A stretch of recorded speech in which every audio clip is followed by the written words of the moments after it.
बहुत पुरानी बात है। चाइना के किसी एक गांव में 3 भिक्षु रहते थे।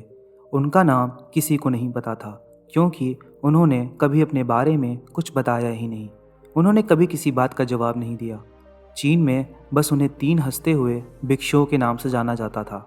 वे तीनों सिर्फ एक ही काम करते, एक गांव में प्रवेश करते, बाजार के बीचों बीच खड़े होते और हंसना शुरू कर देते, या अपने पूरे अस्तित्व के साथ हंसते।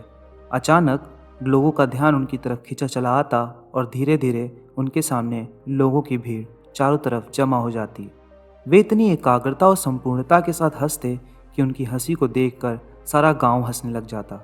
जब वह पूरा गांव हंसी के समुंदर में डूब जाता तो वो दूसरे गांव चले जाते। वे ना तो कुछ बोलते थे, ना ही कुछ उपदेश देते और ना ही कोई शिक्षा। वे जहाँ भी जाते अपनी हंसी से ऐसा माहौल बना देते कि लोग अपने सारे दुख दर्द भूलकर बस हंसने लग जाते।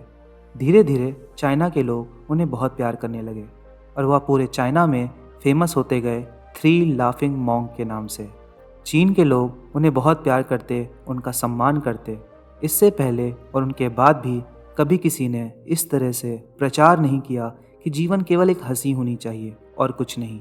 वे विशेष रूप से किसी पर नहीं हंसते थे। वे बस हंसते थे जैसे कि उन्होंने ब्रह्मांडी मजाक को समझ लिया हो, जैसे कि उन्होंने ईश्वर को मजाक समझ लिया हो। और उन्होंने एक शब्द का उपयोग किए बिना पूरे चीन में इतना आनंद फैलाया जितना आज से पहले किसी ने न फैलाया हो। लोग उनका नाम पूछते लेकिन वे बस हंसते। इस तरह से उनका नाम बन गया 3 लाफिंग मॉन्क, यानी 3 हंसते हुए भिक्षु। पूरे चीन में घूम घूम कर लोगों को हंसाते हुए समय के साथ वे तीनों बूढ़े हो गए।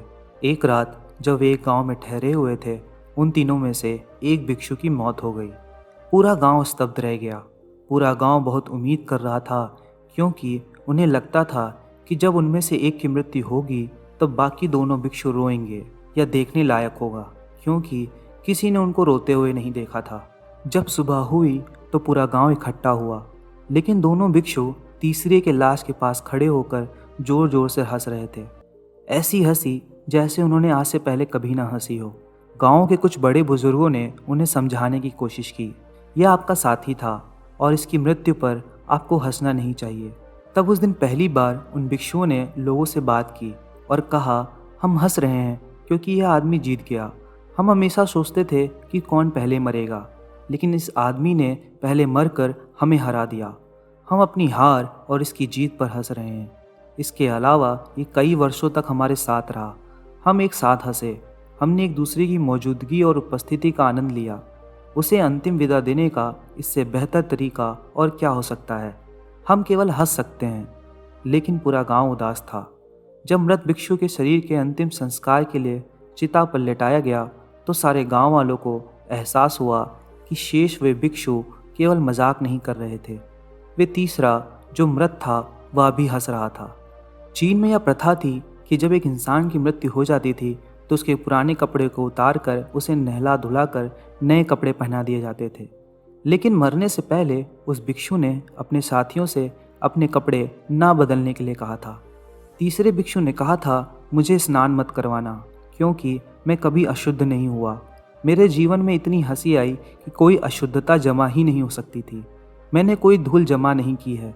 हंसी हमेशा युवा और ताज़ा होती है, इसलिए मुझे नहलाकर मेरे कपड़े मत बदलना।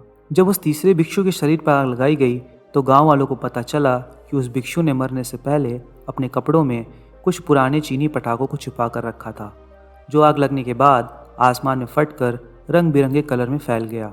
और यह देखकर एक बार फिर पूरा गांव ज़ोर ज़ोर से हंसने लगा। तो इस तरह से वह तीसरा भिक्षु मरने से पहले भी गांव वालों को हंसा गया। और यह देखकर शेष दोनों भिक्षुओं ने कहा, चालाक आदमी, तुम मर चुके हो, लेकिन तुमने हमें एक बार फिर से हरा दिया। तुम्हारे द्वारा गांव वालों में पैदा की गई यह हंसी एक आखिरी हंसी थी।